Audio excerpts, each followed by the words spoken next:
அனைவருக்கும் வணக்கம். இந்த வீடியோ பார்த்தீங்கன்னு சொன்னால் இது வந்து உங்களுக்கான தொழிலுக்கான ஒரு வழிகாட்டி. அல்லது பார்த்தீங்கன்னு சொன்னால் நம்மளாக நீங்கள் ஏ லெவலில் சிலங்கா பொறுத்த வரைக்கும் ஓ லெவல் ஏ லெவல் படித்து முடிச்சுட்டு டிகிரி முடிக்கிறீர்கள். ஸோ டிகிரி வந்து நீங்கள் ஒன்று லோக்கல் யூனிவர்சிட்டியில் முடிக்கலாம், அல்லது வந்து பார்த்தீங்கன்னா இன்டர்நேஷ்னல் யூனிவர்சிட்டி அல்லது ப்ரைவேட் செக்டரில் நீங்கள் டிகிரியை முடிச்சிடலாம். அதுக்கு பிறகு நீங்கள் என்ன செய்யணுன்றதுக்கான ஒரு வழிகாட்டு தான் நீங்கள் சொல்கிறேன். முதலாவது பார்த்தீங்கன்னு சொன்னால் நீங்கள் டிகிரியை கம்ப்ளீட் பண்ணும்போது முடிந்தளவு 1 வருஷம் அல்லது 2 வருஷத்துக்கான ஒர்க் எக்ஸ்பீரியன்ஸ் எடுத்துக்கொள்ளுங்க. டெஃபினெட்லி எல்லா யூனிவர்சிட்டிலையும் வந்து ஒரு இன்டர்ன்ஷிப் மாதிரி ஒன்று இருக்கும், இன்டர்ன்ஷிப் ப்ரோக்ராம் மாதிரி ஒன்று இருக்கும். அவை நீங்கள் வந்து ஒரு 6 மாதம் கட்டாயம் வேலை செய்ய வேண்டி வரும். முடிஞ்சளவு இந்த 6 மாதத்தை வந்து 1 வருஷமாக அல்லது 2 வருஷமாக உங்களோட எக்ஸ்பீரியன்ஸை கண்டினியூவாக எடுத்துக்கொள்ளுங்கள். இது முதலாவது ஸ்டெப்ஸ். ஆஃப்டர் டிகிரிக்கு பிறகு அல்லது அவங்களோட உயர்தரத்துக்கு பிறகு நீங்கள் ஒரு 2 வருஷம் எக்ஸ்பீரியன்ஸை நீங்கள் என்ன ஃபீல்டில் வேறு ஒன்று முன்னுக்கு வர ஆசைப்படுறீங்களோ அந்த ஃபீல்டில் வந்து நீங்கள் எடுத்துக்கொள்ளுங்கள்.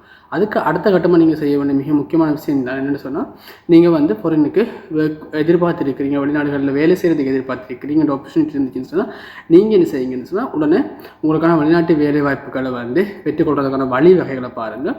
என்னை பொறுத்த வரைக்கும் இலகுவாக நீங்கள் வெளிநாட்டு வேலை வாய்ப்புகளை பெற்றுக்கொள்ளக்கூடிய வழிவகைகளாக பார்த்தீங்கன்னா, ஒன்று வந்து மிக முக்கியமாக நீங்கள் ஒர்க்குக்கு அப்ளை பண்ணலாம். உதாரணமாக பார்த்தீங்கன்னா இண்டீட்டில் இருக்கலாம், அல்லது வந்து லிங்கின்ற வெப்சைட்டில் இருக்கலாம்.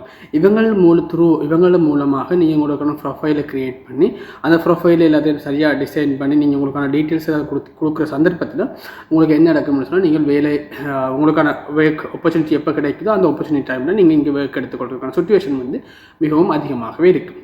இது முதலாவது ஸ்டெப். இது இல்லாமல் 2வது ஸ்டெப்பை பார்த்தீங்கன்னு சொன்னால், நீங்கள் வந்து எந்த நாட்டுக்கு போக விரும்புகிறீங்களோ அந்த நாட்டில் நீங்கள் முதலாக செக் பண்ணிக்கொள்ளுங்க. அந்த நாட்டுக்கு ரூல்ஸ் அண்ட் ரெகுலேஷன் எப்படி இருக்குது, அங்கே இருக்கிற வீசா ப்ராசஸிங் எப்படி இருக்குன்னு சொல்லி பார்த்துக்கொள்ளுங்க. அதுக்கு பிறகு முடிந்தால் உங்களோட வேலையை வந்து உங்களோட வீசா வந்து விசிட் வீசாவை வந்து ஒர்க் வீசாவை மாற்றிக்கொள்ளக்கூடிய சுச்சுவேஷன் ஒன்று இருந்தால் நீங்கள் விசிட் வீசாவில் அந்த நாங்கள் கண்ட்ரிக்கு போய் அங்கே வந்து உங்களுக்கான ஒர்க்கை நீங்கள் அப்ளை பண்ணி ஒரு 2 மந்த்ஸுக்கான விசிட் வீசாக போகிறீங்கன்னா போய் நீங்கள் அங்கே வந்து உங்களுக்கான ஒர்க் நீங்கள் எப்போ எடுக்கிறீங்களோ, எப்படி உங்களுக்கு வேலை கிடைக்குதோ அதுக்கு பிறகு உங்களோட வீசா வந்து ஒர்க் வீசாவாக அது வந்து ரெசிடென்ஷியல் வீசாவாக மாற்றிக்கொள்ளக்கூடியதாக இருக்கும்.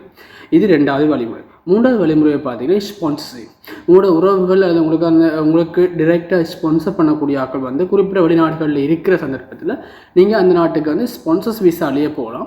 ஸ்பான்சர்ஸ் வீசாவில் போய் அங்கே வந்து நீங்கள் உங்களுக்கான வேலைகளுக்கான அப்ளிகேஷனை போட்டு வேலையை சர்ச் பண்ணி நீங்கள் வேலையை எடுத்துக்கொள்ளிங்க. உங்களுக்கான ஒர்க் வீசாவாக அங்கேயே நீங்கள் உங்களோட இதை மாற்றிக்கொள்ளக்கூடிய சுச்சுவேஷன் ஒன்று இருக்குது.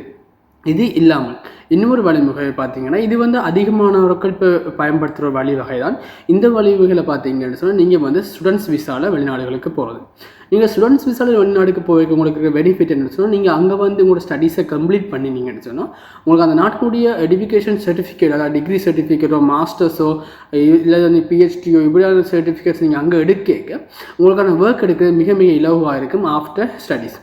சில யூனிவர்சிட்டி பார்த்தீங்கன்னு சொன்னால் உங்களுக்கான மோஸ்ட் ஆஃப் ஃபாரின் ஸ்டூடெண்ட்ஸ் வேலைக்கு இங்கே ஈவன் நீங்கள் ஆஸ்திரேலியா, கனடாவை அல்லது யூகே, நியூசிலாந்து, லண்டன் இதெல்லாம் எடுத்தீங்கன்னு சொன்னால் இங்கே வந்து ஃபாரின் ஸ்டூடெண்ட்ஸ் வரும்போது இவர்களுக்கான ஒர்க்கிங் ஹவர்ஸும் வந்து எக்ஸ்ட்ரா வழங்கப்படும்.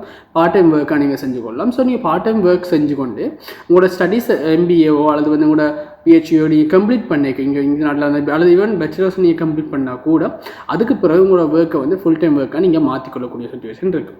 அப்போ இதுதான் இங்கே இருக்கிற வெளிநாடுகளில் இருக்கிற வேலைகளை பெற்றுக்கொள்ளக்கூடிய நிரந்தர வேலைகளை பெற்றுக்கொள்ளக்கூடிய வழிவகை. ஒன்று வந்து நீங்கள் ஸ்டூடெண்ட்ஸ் வீசாவில் வரலாம். இல்லைன்னு சொல்லி பார்த்தீங்கன்னா, நீங்கள் ஸ்பான்சர்ஸ் வீசாவில் வந்து உங்களோட உறவுகள் உங்களுக்கு ஸ்பான்சர் பண்ணி வரும்போது நீங்கள் அதில் வந்து உங்களுக்கான வேலைகள் எடுத்துக்கொள்ளக்கூடியதாக இருக்கும். 3வது விடயம் பார்த்தீங்கன்னு சொன்னால், நீங்கள் விசிட் வீசாவில் வந்து உங்களுக்கான வேலைகளை எடுத்துக்கொள்கிறது. இந்த மத்திய கிழக்கு நாடுகள், மிடில் ஈஸ்ட் கண்ட்ரி எடுத்தீங்கன்னு சொன்னால் உதாரணமாக சவுதி, கட்டார், துபாய் இது இப்படி கண்ட்ரியில் நீங்கள் எடுத்தீங்கன்னு சொன்னால் இங்கே வந்து இவங்க என்ன செய்கிறாங்கன்னு சொன்னால் மிடில் ஈஸ்ட் எல்லாமே விசிட் வீசா வந்து மோஸ்ட் ஆஃப் எடுத்துக்கொள்கிறது. இதுக்கு அடுத்த கட்டமாக இருக்கிற இன்னொரு விடயம் என்ன பார்த்தீங்கன்னு சொன்னால், உங்களுக்கான ஒர்க் வீசா. நீங்கள் உங்களோட கண்ட்ரிலேயே உங்களுக்கான ஒர்க்கு அப்ளை பண்ணி ஃபாரின் கம்பெனிஸ்க்கு ஒர்க் அப்ளை பண்ணி அங்கே ஒர்க் உங்களுக்கு செலக்ட் ஆகிட்டீங்கன்னு சொன்னால் உங்களுக்கான வீசா நீங்கள் எடுத்துக்கொள்ளக்கூடிய வழியாக இருக்கும். ஸோ இதுதான் மிக முக்கியமானது. இங்கே வந்து நீங்கள் ஒரு வெளிநாட்டில் வேலை எடுத்துக்கொள்கிறதுக்கான வழிவகைகளை பார்த்தீங்கன்னு சொன்னால் இந்த 3-4 வழிவகைகள்லாம் பிரதானமாக இருக்குது. அப்போ இந்த 4 வழிவகைகளில் ஏதாவது ஒரு வழிகையை நீங்கள் தெரிவு செஞ்சீங்கன்னு சொன்னால் உங்களுக்கான ஒர்க் எடுத்துக்கொள்றதுக்கு இலகுவாக இருக்கும். என்னை பொறுத்த வரைக்கும் ஆஃப்டர் டிகிரிஸ் நீங்கள் முடிந்தளவு எவ்வளோ முடியுமோ அவ்வளோ குயிக்காக நீங்கள் வந்து வெளிநாடுகளில் வேலைகளை எடுத்தீங்கன்னு சொன்னால் உங்களுடைய ஃபேமிலியை ஃபைனான்ஷியல் ரீதியாக நீங்கள் டெவலப் பண்ணிக்கொள்ளும், உங்களையும் ஃபைனான்ஷியலாக டெவலப் பண்ணிக்கொள்ளும். லைஃப்பில் செட்டில் ஆகிறான்னு சொல்கிற ஒரு வேர்டு யூஸ் பண்ணுவாங்க எல்லாரும். இந்த லைஃப்பில் செட்டில் ஆகிற வேர்டுக்கு பெட்டராக இருக்கிறது வந்து இப்போ இருக்கிற சுச்சுவேஷனில் நீங்கள் ஃபாரின்ஸில் ஒர்க் எடுக்க தான் அது உங்கள் லைஃப்பில் ஈஸியாக செட்டில் ஆகக்கூடிய இருக்கும். ஏன்னா இப்போ வந்து ஃபைனான்ஸ் தான் எல்லாமே, கேஷ் தான் எல்லாமே. ஸோ இந்த கேஷ் நீங்கள் ஏர்ன் பண்ணிக்கொள்ளணும், ஃபைனான்ஸில் ஏர்ன் பண்ணி உங்களுக்கு கீழே இருக்கிற ஃபேமிலிஸ் எல்லோரும் டெவலப் பண்ணி கொண்டு வரணும்னு சொன்னால் கட்டாயம் ஃபாரின் ஒர்க் கொண்டு செய்ய வேண்டி சுச்சுவேஷன் வரும். நான் கூட ஸ்ரீலங்காவில் நிறைய நாள் ஒர்க் பண்ணிட்டு தான் இங்கே ஃபாரினுக்கு வந்தது. ஆனால் எனக்கு வந்து என்ன சொன்னால் இந்த அட்வைஸஸ் பெருசாக கிடைக்கல, யாருமே இந்த அட்வைஸ் பெருசாக செய்யலை. ஸோ இது நான் உங்களுக்கு செய்கிற அட்வைஸ், முடிந்த அளவு உங்களுக்கான ஒர்க் எடுத்துக்கொள்ளுங்கள். ஒர்க் தொடர்பான பல்வேறுபட்ட வெப்சைட்ஸில் நீங்கள் தெரிஞ்சுக்கொள்ளணும், பல்வேறுபட்ட ஒர்க்குக்கான ஆப்பர்ச்சுனிட்டிஸ் உங்களுக்கு தெரிஞ்சுக்கொள்ளணும். நீங்கள் சசி எஸ்எல் பிளாக்கை சப்ஸ்கிரைப் பண்ணிக்கொள்ளுங்கள். அதன் மூலம் புதிய புதிய விடயங்கள், புதிய வேலை வாய்ப்புகள், வெளிநாடுகளில் இருக்கிற வேலை வாய்ப்புகளை கூட நான் உங்களுக்கு என்னுடைய யூடியூப் சேனலில் வழங்கலாம்னு சொல்லி எதிர்பார்த்துருக்கேன். மீண்டும் ஒரு வீடியோவில் சந்திக்கலாம். நன்றி.